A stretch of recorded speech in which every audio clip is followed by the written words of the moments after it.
There's a rapper named Lil Tony who did an interview with Bryce Crawford, and he reveals that he was given the opportunity to get riches and fame by doing some rituals. Okay. And the crazy thing about this is that he's not the only one that has had a story that is similar to this. Okay. He's not the only one. And there's a lot of people that believe that his story is true because of some people that have been following him for a while have said that this story is consistent and he has not changed it since he first brought it out. Okay. I think this is pretty crazy because it just lets you know how Satan works, how the music industry works, and that the people that we see at the top, a lot of them have done things to get there. Okay. A lot of them have done things for the devil to get there. But I want to show you guys exactly what he's talking about. Let's go ahead and hop into this video, watch it, and react to it. Before we do me a quick favor. Hit that like button for the YouTube algorithm so that this video can reach more people like yourself. I truly appreciate you guys. Let's go ahead and hop in. You had an encounter with the devil? Yeah. I didn't even know about that. Can you like... They booked me for a photo shoot. This is what made me start getting into God right before I got locked up again. Yeah. This is how I knew God was talking to me though. I was straddling the fence still on belief. This is why I was telling you I didn't know what to believe because I was getting into all the spirituality. I ain't know what to believe, and God sent me a real encounter, so I went up. I got booked for a photo shoot. They took me all the way up this mountain. I was on top of the mountain. We finished the photo shoot. They have OD cars. They got a 3-seater McLaren. They got a Ferrari. And I'm asking them like, how y'all get all this money? How y'all do this? They like, we do demonic rituals. I'm laughing. I'm like, no, you don't, bro. I'm like, how you get this money? Don't put me on. I'm trying to get like y'all. Like, nah, we do demonic rituals. I say, so what type of demonic ritual? He say, the Illuminati never talk to you. I'm laughing. I'm still laughing at him like, bro, you playing game. Like, why y'all playing with me? Stop playing. Like, how y'all getting this money? He like, bro, no, for real. Leonardo DiCaprio do all the initiation. I'm like, what? I'm like, who is that? What is you talking about, gang? He was like, he giving me a list of people who all did it. I'm gonna keep it PG-13. He said Leonardo DiCaprio does the initiations. Okay. That's a bold statement to make on someone. If you guys know who that is, he's a prominent actor. He's been in the game for a long time, right? He's done a lot of big movies. He's saying that Leonardo DiCaprio does the initiations. Okay. So that's a bold statement to make against someone. That's a bold claim to make. So let's just keep that in the back of our heads. Okay. Let's continue on.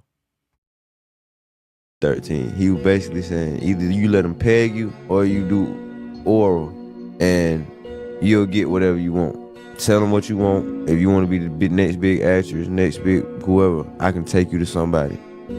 And all you gotta let them do is just do what they want to do to you. Just for a night. Do some gay, basically do some gay. That's what he was telling me. I'm like, hell no, you playing, man. You playing. So I'm still not trying to believe this.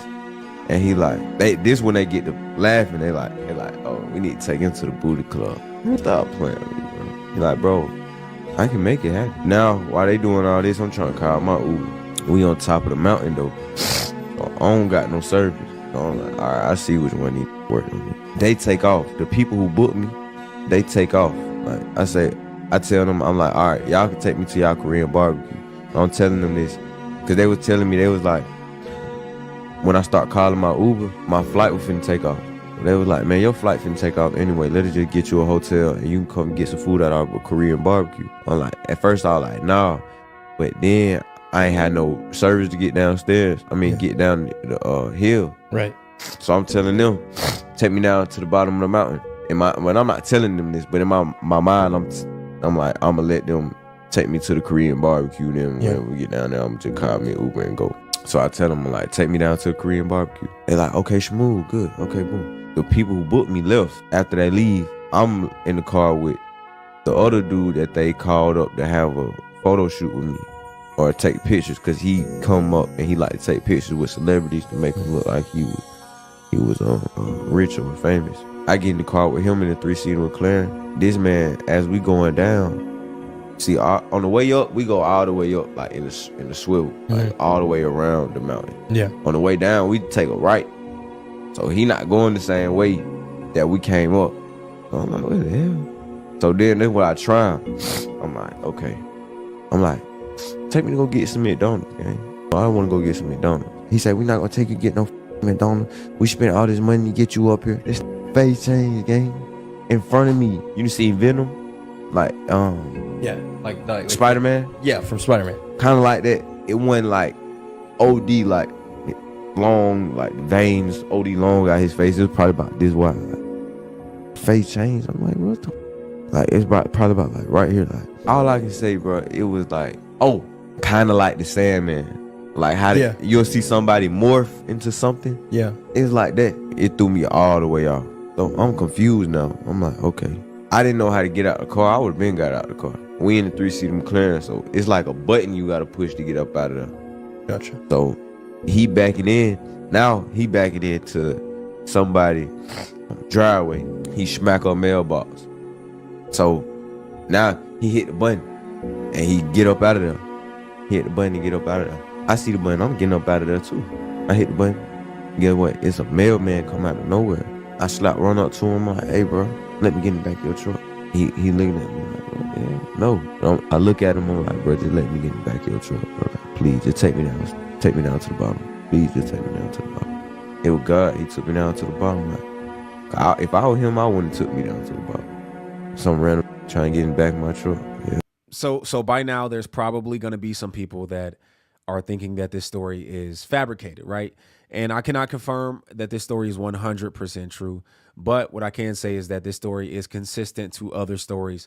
And I'm going to show you that, okay? But let's not forget what happened to people like Terry Crews going to parties, right? Going to a party and getting groped. And he actually, took the man to court and all that for that. There's a lot of people in the industry that talk about, these parties, these initiations, these rituals that you have to do in order to get some type of notoriety in the industry. Okay, so it's not too far off if you think about actually the cases that are up against certain people and the things that we've heard in the past before. Okay, but let's continue on. He took me down to the bottom and I called an Uber and I just left. The whole thing was just, I felt it in my spirit. As soon as I got up to the top of that mountain, it was something off. Something wrong. Yeah. Yeah. And I've never seen no motion like that. Like, where I'm from, 100,000, that's smooth. Like, we hunt, that's hood rich. You get you 100,000, you up 100,000, get you a nice car, a little spot, you good. But these folk having real money. So you knew, like, based on their stats, like, there was something wrong. It wasn't even that. It was the fact of how, when I got up there, first of all, that whole mountain just felt funny. Then, when it was time for me to go, it started kicking in. When I was trying to get my Uber and I seen that they had me at the top of the mountain, no service, no nothing. And they came up here. Out of everybody, they came up to the one spot. I'm like, man, hell no. You knew something was off. Yeah. It's crazy because you even then, like you knew from that moment, like, man, I can't be doing that. Even before you were fully submitted to Christ. And now looking back on it, it's crazy how like the devil will overplay his hand. And then you like literally, this guy's like, we do demonic rituals and it's like normal. And you're like, what? That's crazy. And now you're serving the Lord and you're just like, dude, these guys, I think there's a big encouragement there just to let, like, our battle's not against flesh and blood, but against principalities. And I really believe the devil's overplaying his hand now. And he definitely is. He definitely is. That's basically what I was saying though. I just want to give my testimony. The reason I'm telling this story is because it comes from me. Like, where I'm from, I ain't gonna say necessarily believe in the devil, but we don't really pay attention to the devil. Like, it's not big. We trying to get some money and stay out of the way. That's it. Get some money, get fly, stay out of the way. You know what I'm saying? Yeah. For me to actually see that in my face, I was just, that's what made me know that the devil and God was real. But that's what made me start to understand what is the real God. Since the devil real, what is the real God? I was done it 2 years ago, but that was like a year and a half. But within this year and a half, that's what's been getting me closer to God. You see what I'm saying? Yeah, because you saw the darkness. I seen it. And now you're in the light with Jesus. This is why I have to use my influence for good, like how you doing. Because the only thing that's important is winning souls. So this interview right here is a little old. It's a rapper named Ali Vegas, and he spoke about some of the things that takes place in the music industry, where artists are forced or they're encouraged to do certain things in order to get to a certain level in the music industry. Okay, so let's check out what he has to say. When they, you know what I mean, like what they do is this is what they do, like, and they know what they do with the artists is easy. They send the stylist at them first. Yeah, yeah. And if the stylist is like, if the stylist report back and be like, oh, he ready, then they invite you to the party, and that's when they be like, yo, look, when you go in here, it's gonna be some, you know what I mean? It's a at the door. Okay, now look, what Ali Vegas is doing to you right now, he's giving you the game of how these be getting turned the fuck out in this shit. Like They've tried to put this tight shirt on you. That's what they do. And if you wear the shirt, they like, oh, he ready. He with it. That's you telling them like, yeah, I'm ready. And then next thing you know, you get invited to the party where the greeting is the man squeezing your. Whoa. I'm telling you.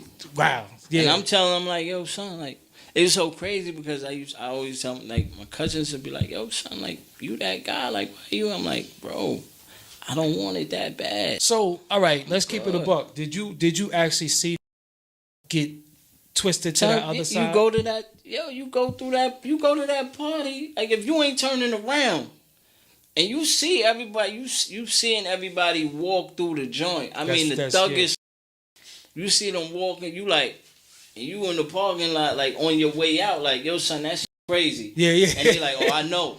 Yeah. I know what you're saying. Yeah, I know what you're saying. Like, yo, nah, that's some wild shit. Nah. You know I'm just going to go check it out. Okay, so you heard what he said, that, you know, you go to these parties and they try to test you. They try to initiate you, see if you're down to do some things, right, to get a certain role, a certain position, or a certain record deal. And, you know, this seems to be exactly what happened to Terry Crews. Terry Crews is going to tell a quick story about how he went to a party and, you know, someone did some things to him at the party, but he ended up leaving the party, you know, getting offended and took it to court. Okay.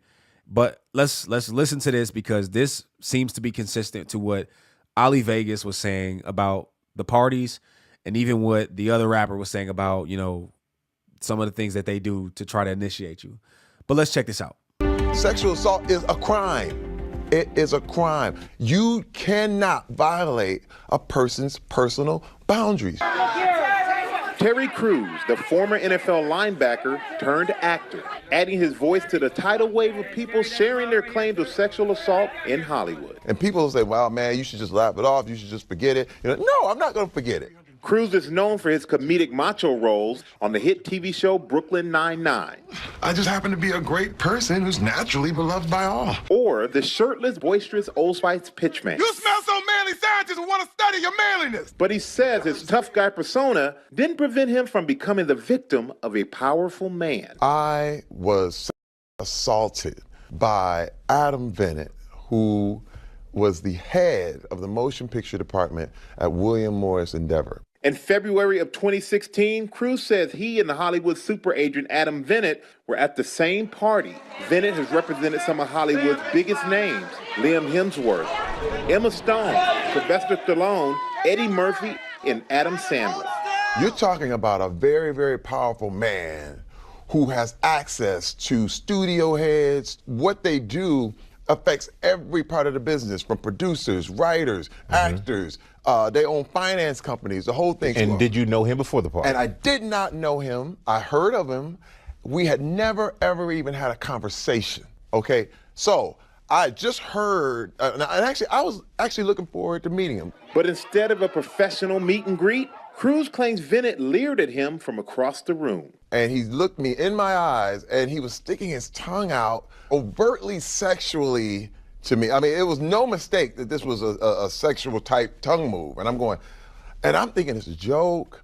I'm thinking, is this how this guy breaks the ice? I don't understand what this is. Confused, Crews said he reached out to shake his hand. I reached my hand out, and he takes his right hand and under mine and immediately squeezes, grabs my genitals, and I jump back like, hey, whoa. And he jumps back, and he still does this tongue stuff. and he's making weird noises, and then he comes back again and grabs me again. And I slap his hand away, push him back more forcefully, and I'm like, what are you doing? According to That sounds very consistent to what the other rapper was saying. That sounds consistent to all the stories. And it's crazy, man. He went to this party. He went to the party expecting to, create some partnerships, see some new people. And this seems like it was an initiation. Seems like it was an initiation. And he even, after he jumped back, the dude still was sticking his tongue out at him, making crazy faces. You hearing it from Terry Crews himself. Like, that's demonic. That is crazy. That's not normal human behavior. And, I don't know how Terry Crews is today, but it seems like he fought back. And you know what? I think they allowed him to fight back because they didn't want some people to get exposed, more people that are in high positions. You heard him. He said this man's very powerful. He owns finance companies. He controls every aspect of a movie. So everyone goes to him, right? He's a high authority in the production of movies and stuff like that.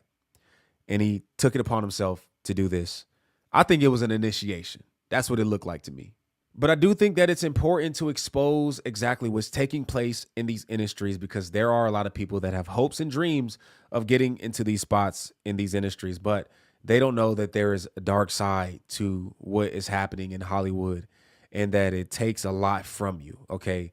And so it's important to expose this stuff, and we got to call this stuff out and stand firm on the word of God, and we have to let people know that, there is some things that are taking place, some spiritual wars, right? Some spiritual plans in high places that are against God and his people, and that are trying to take people away from the light, and they're trying to bring them into the darkness, okay? And we need to expose that. So let me know how you guys feel about this video in the comment section. All right, if you're new to the channel and you like what you see, I encourage you to hit that subscribe button and hit the post notification bell so you do not miss another video. My name's Aaron Page. I'll catch y'all on the next video. Until next time, I'm out.